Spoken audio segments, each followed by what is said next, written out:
Hello folks, welcome to the channel. It's all about racing. Today I've got a really unique car to share with you.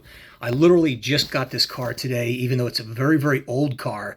And what this is a Spark model Spyker C8 Spyder, the number 85 car, that competed in the 24 Hours of Le Mans in 2006. I don't know if you guys have seen these cars race, if you watch them on YouTube. Spyker is a Dutch automaker, and this is basically a racing version of their very expensive sports car, the C8 Spyder.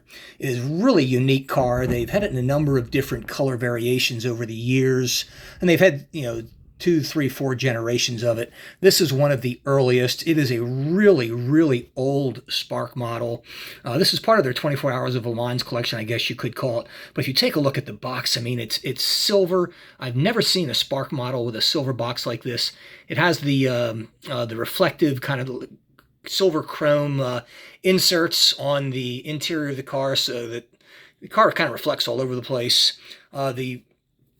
The sides of it are open. They're not closed with a flap as traditionally the Spark cars in the 24 Hours collection have.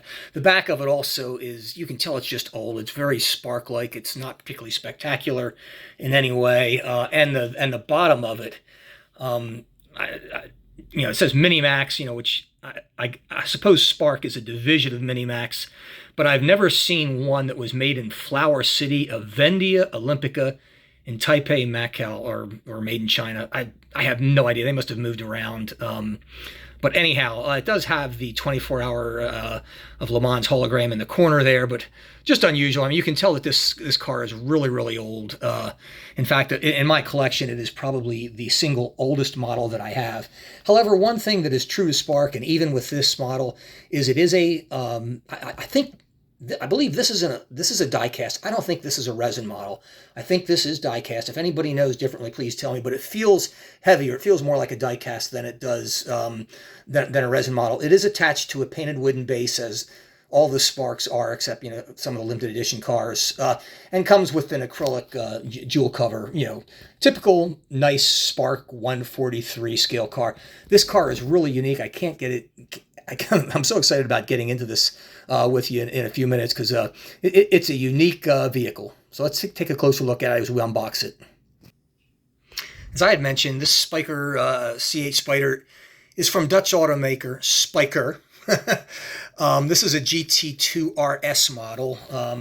It has a Mater BMW V8 4-liter engine in it, capable of producing 487 horsepower and 480 pounds-feet of torque. Very good for a car of its age. The first race it competed in was the 2002 12 Hours of Sebring. It has an aluminum space frame, not too surprising for a race car, even back in 2006. But what is surprising is all the body panels on this generation are aluminum, not carbon fiber like you have today. It has a double wishbone suspension. It's culturally very popular. I saw that it appeared in Season 4, Episode 7 of Top Gear, and was driven by Jeremy Clarkson and the Stig. And it's my understanding from what I've read as well that this car is available in just about every video game that you can play. I mean, literally, the list was as long as the page was of every video game that it's in. So apparently it's got a popular calling in video game play, which I don't play the video games, so I wouldn't know about that, but I am familiar with them because my son does, but I'm not. Anyhow, that being said, let's take a closer look at the car. Now, granted, this is a very old Spark, going way back to 2006. You saw the packaging, which just looks absolutely ancient by today's standards. However, it does have the cool, wooden base, as you'd expect. It's black. Wheel detail is good. Granted, this is an older car, and the wheels are kind of unspectacular, so to speak. The main color of the car, obviously, is this absolutely gorgeous sparkle silver with orange accents, including the mirrors. But it is really neat looking. The interior of this car, I mean, you can tell it's ancient. If you look at the seat, it's unlike anything you've seen in any car before. It really looks like it's a bulky, cumbersome seat. What's really neat about this car from an interior perspective is you can see the steering wheel, you can see the pedals underneath the dash. It is a manual stick shift, so you do have a clutch on there. The dashboard runs from the driver's compartment all the way to the passenger compartment.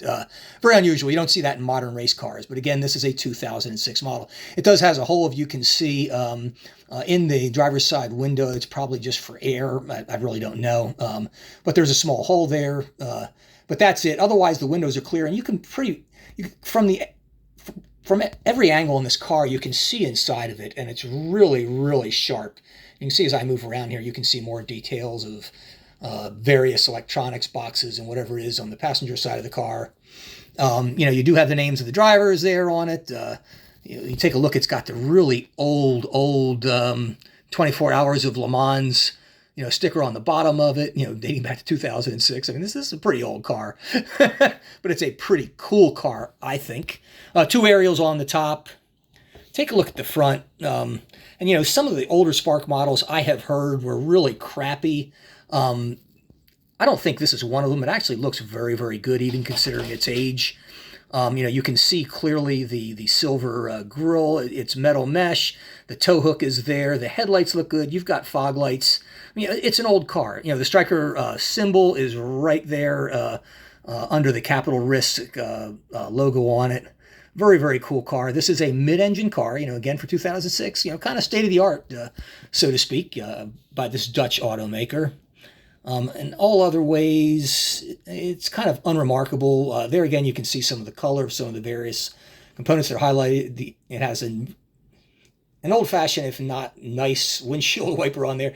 The banner even is in silver with McGregor on it. And again, a hole in the window on the passenger side as well. And if you look in there, you can see even more aspects of the interior of the car. I mean, there's a bunch of stuff in there. I couldn't even begin to tell you what it is, but there is a bunch. And one thing I do mean to point out, and the drivers are Crevels, Dumbrek, and Coronel. You can clearly see that. But look at the air intakes for the back of the car on the side here. They're nicely done in chrome, not silver, they're chrome.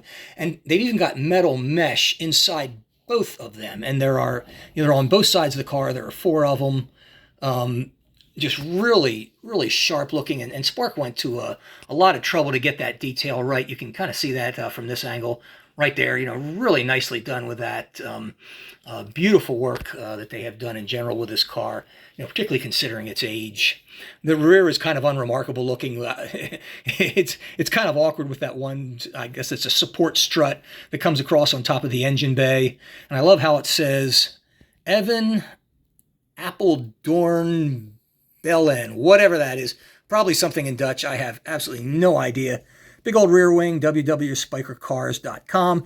This is a car manufacturer, so they do sell these things. That's why they race them, so that you can go out and buy one of their incredibly expensive cars. And here you can see, no rear diffuser, so to speak, on it. Tow hook, yes. The exhaust pipes are right there in the center with that grill in between it there. Interesting yellow and red taillights on this car. I saw an IXO model which looks just like it, but both of them were red. I don't know which is factually correct or wrong. It could be either. I mean, this car is way before me, so I'm just going on what I've read and some of the pictures that I've seen of it.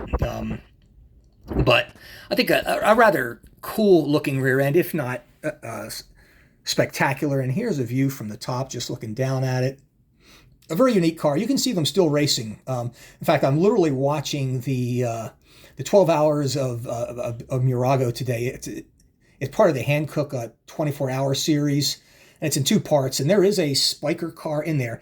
I think in that particular series, they allow the older cars to race in various categories. There's like 100 cars in the field. It's an immensely huge field. But one of them was running up front, and it was a Spyker C8. I'm not sure what category it's in, but it was doing really well. Folks, this is a really, really cool car. I hope you have enjoyed this as much as I have. I also forgot to say, too, I also found out that this car also appeared in Fast and Furious 6. After 1 and 2, I really didn't like the Fast and Furious films, and I haven't really watched them. But I think I'm going to pull up number 6 just to see where this car is in it, because I really like to see it. I really like this car. I enjoy watching it race. I'm glad it's still racing despite its age. It's a cool model. I have another one coming. I have not gotten it yet. It is a blue one. It's the 2nd generation Spyker. It's a little bit different as far as the body style, and I'm really curious when I get them to compare them. And I'll probably do a second video on that car as well, doing a comparison of the 1st and 2nd generation Spykers. Hope you've enjoyed it. Take care.